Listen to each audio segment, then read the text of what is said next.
আসসালামু আলাইকুম সুপ্রিয় শিক্ষার্থীবৃন্দ, আশা করি আপনারা সবাই ভালো আছেন। আজকে আমরা লিনিয়ার অ্যালজেব্রা সাবজেক্টের চ্যাপ্টার 1.বির টাইপ 4-এর একটি প্রশ্ন নিয়ে আলোচনা করব। প্রশ্নটা হলো যে প্রমাণ করো যে এখানে একটা নির্ণায়ক দেওয়া আছে, এই নির্ণায়কের মান থেকে আমাদের কি এই অংশটা আমাদের কি বের করতে হবে। প্রশ্নটি 11 এবং 20 সাল চলে আসছে। এখন আমরা খাতার মাধ্যমে অঙ্কটা করব।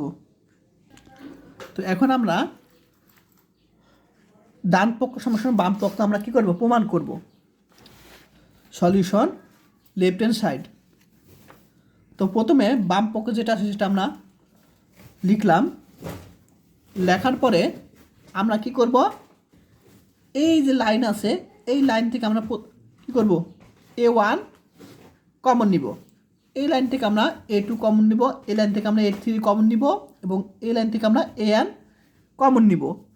দেখো কমন নিয়েছে, দেখো তাহলে এই লাইন থেকে যদি আমরা কমন নেই A1, আমরা জানি কমন নেই মানে ভাগ, তাহলে এখান থেকে যদি আমরা A1 কমন নেই অর্থাৎ A1 দ্বারা ভাগ করব, তাহলে প্রত্যেকটাকে আমরা কি A1 দ্বারা ভাগ করব,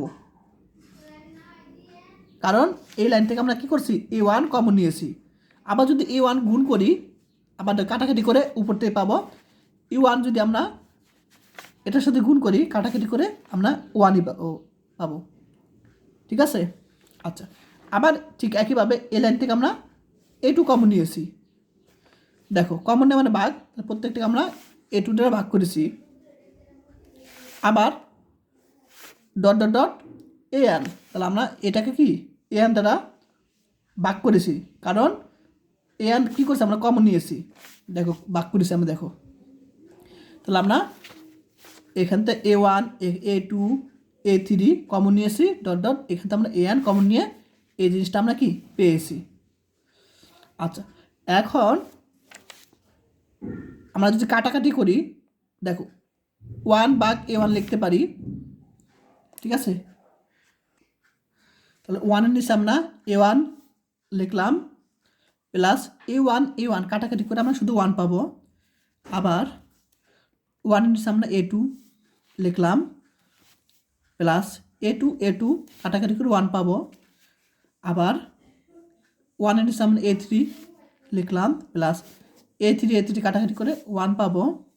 আবার 1-এর নিচে AN এখানে দিলাম, প্লাস এখন AN কাটাকাটি করে আমরা এখানে 1 পাবো। জাস্ট এটুকুই কাজ করছি আমরা।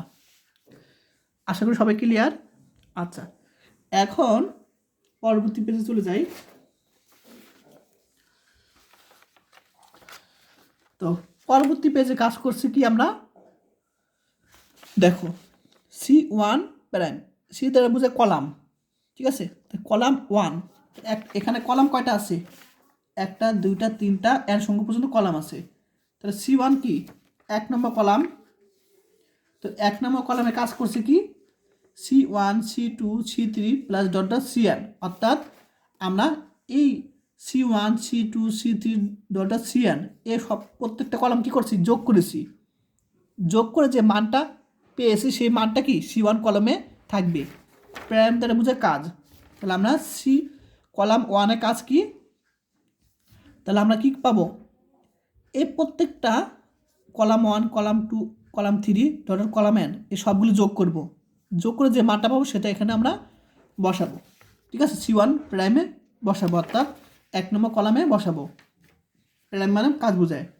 তো দেখো আমরা 1 নম্বর বসালাম, আর বাকিগুলো কি আছে, বাকিগুলো যা আছে তাই। ঠিক আছে, আচ্ছা ঠিক একইভাবে এখানেও প্রত্যেকটা যোগ করব। যোগ করে আমরা কি 1 নম্বর কলামে বসাবো, আর বাকিগুলো যা আছে তাই। আবার প্রত্যেকটা কি এই যে প্রত্যেকটা যোগ করব, যোগ করে আমরা প্রথম 1 নম্বর কলামে বসাবো, আর বাকিগুলো কি আছে যা আছে তাই। আবার শেষে প্রত্যেকটা যোগ করব, যোগ করে আমরা এখানে বসাবো 1 নম্বর কলামে, আর বাকিগুলো যা আছে তাই। বাকিগুলো কি আছে যা আছে তাই। ঠিক আছে, আর এগুলো তো A1 A2 dot dot AN তো আগের আছেই। ঠিক আছে, আছেই।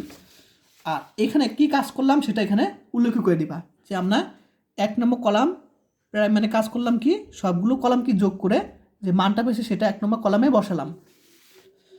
এখন আমরা এই কলাম থেকে কি কমন যায় প্রত্যেকটা, দেখো এই সারি না কলাম থেকে, তাহলে 1 নম্বর কলাম থেকে আমরা কি এই জিনিসগুলো কমন নিতে পারি।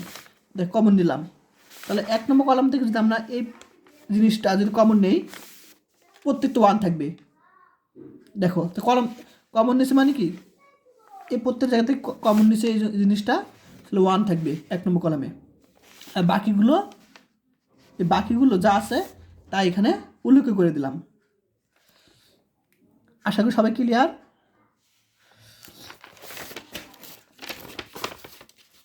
আচ্ছা, এবার সবাই ক্লিয়ার কি করলাম।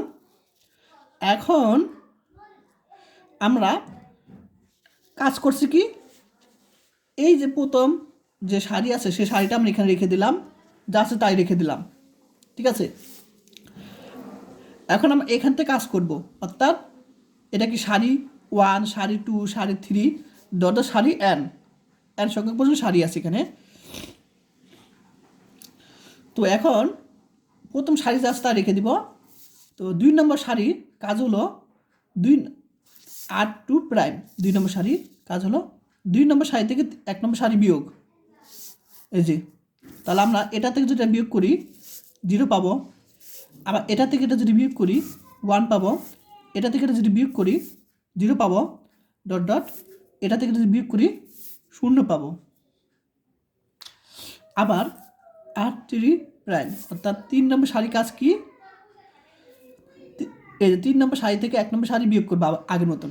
এটা থেকে এটা বিয়োগ করলে 0, এটা থেকে এটা বিয়োগ করলে 0, এটা থেকে এটা বিয়োগ করলে 1 পাবো, এখানে 1, ডট এটা থেকে বিয়োগ করলে 0 পাবো। আশা করি সবাই ক্লিয়ার। তারপর ডট চলতে থাকবে,